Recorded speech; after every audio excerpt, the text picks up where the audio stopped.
E ngā manutaki I roto I ngā iwi tau mai anora kia rākau tau matua e pūā wai hira tūnei.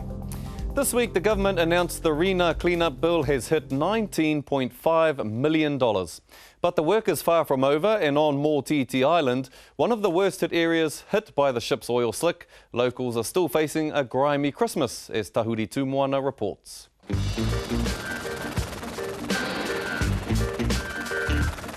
Kātahi anō te mahi mōrika-rika ko tēnei, kia kitea te kōhinu e pakaru mai ana I te kaipuke o Rena. Kua neke atu I te rua marama e mahi ana nā kaiāwhina I te whakapai I ngā kōhinu toru rau 50 tāna te rahi, kua ruakina ki runa I ngā onepū o te moana ato I te huatahi. Ko paora Ensor te rana tira o Island Air Charter, he umana e whānai ana I te haukaina o te mautere o Motiti. Wai nei tōna mahi motuhake mō nā tau 20 ki muri. I've watched the whole thing unfold since the 5th of October and I've been really impressed with the way the local iwi from Motiti have rallied up and responded to this disaster. 21 kiromita te tawhiti o Motiti mai taurana, aha kua he motu taratahi e kahana te whanaunatana I konei.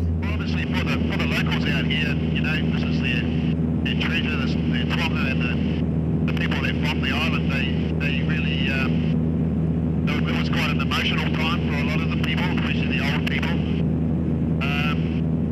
But then they just had to get down and do it, get down and get dirty and get cleaning up.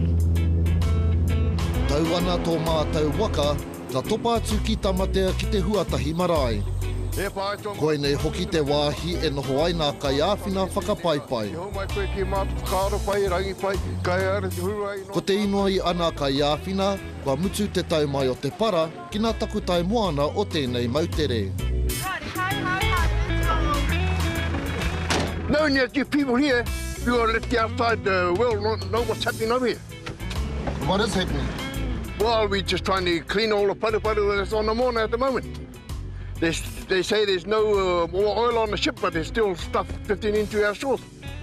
So we just want to go down there and check it out. We have to go down every day to keep following up what's the improvement or is getting worse or whatever.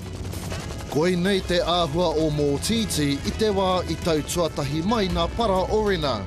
I nāe nei mārake ana te kitea o nā mahi whakapaipai. Ko te nuina o nā mahi, ma te rina.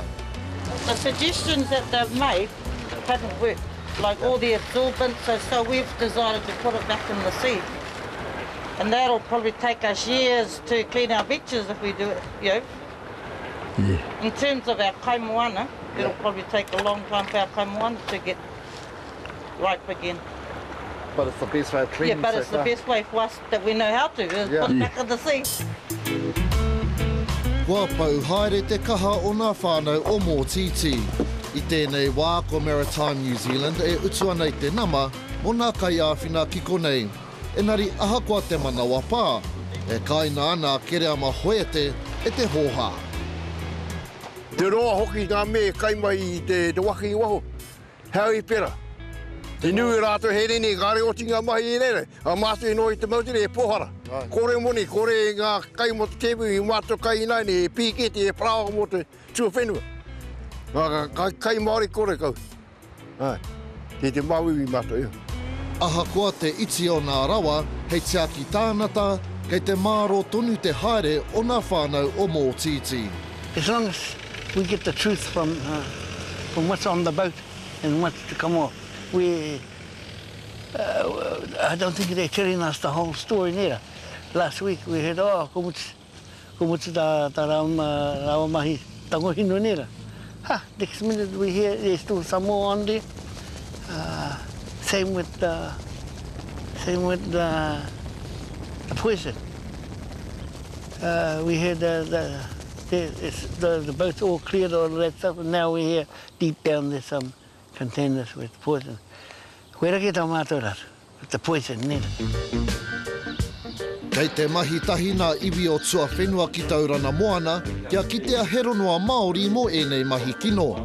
I pōhiritia enei tohuna pūtai ao mai Ahitreiria, ki te kōrero nā tahi mo nā raru, I pā kia rātau ki te Great Barrier Reef I te rātau.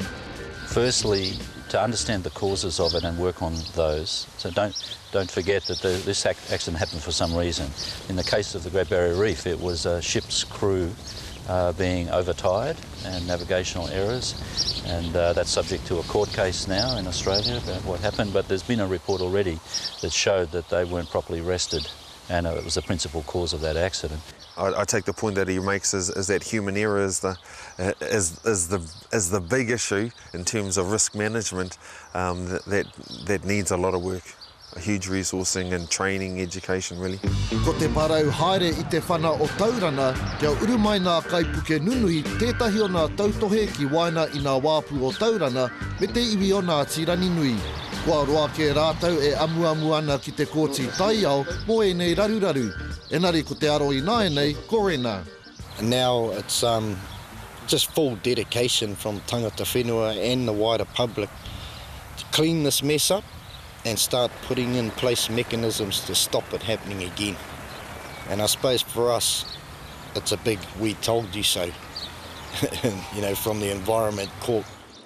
Kua piki te ora ki te one pū o mau au, tētahi o nā takutai rononui o Taurana. Ko te rara noi hōna kaimahi ki te horo I nā toka, wa uhia ki te hinu ma te waiwera, te tani e ranonahia ana. Nā te mea he wāhi tapu wēnei, wa whakahaua te manatū tia ki takutai, ki te piritahi me te iwi, kia tika ai nā mahi whakapaipai. The advice that comes from iwi plays a big role in how the whole operation can continue, especially in some of the ultra-sensitive areas. Is Taurana open? Is it still shut down or what's going on? Well, no, I think you can see for yourself the beaches are open. Well, most of the beaches are open. And people are coming down and, they see the tiny wee little bits of oil that are still secreting themselves within the sand. And many are not bothered by it. We are, because we want to see it back to how it was. We know that that's going to be a process of probably years of getting back our pristine beaches from the Rena.